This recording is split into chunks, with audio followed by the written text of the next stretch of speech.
अमरीकी डॉक्टर्स एक मरीज़ खे सूअर जो गुर्दो लॻाइण जो कामयाब तजुर्बो करे वरितो।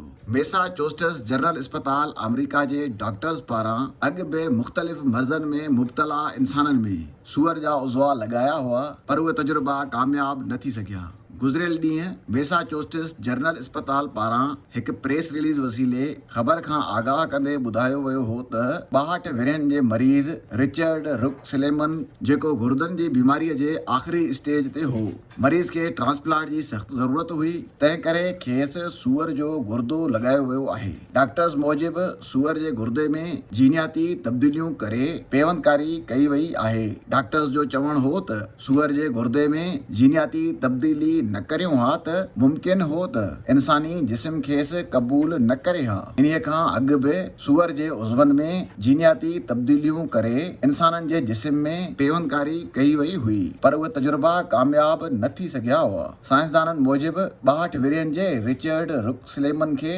सूअर जो गुर्दो लॻाइण जो कामयाब तजुर्बो करणु पेवंदकारीअ जे शोबे में अहम कामयाबी आहे, जेको हिकु तारीख़ी रिकॉर्ड हूंदो। अमेरिका जे शहर ह्यूस्टन जे Harvard University of Medical School जे नाले वारे इदारे मैसाचुसेट्स जनरल अस्पताल जे डॉक्टर्स 16 मार्च ते 4 कलाकनि जे डिघे मुदे वारे ऑपरेशन बाद जीनियाती तौर ते तब्दील कयल सूअर जो गुर्दो इंसानी जिस्म में कामयाबीअ सां ट्रांसप्लांट कयो।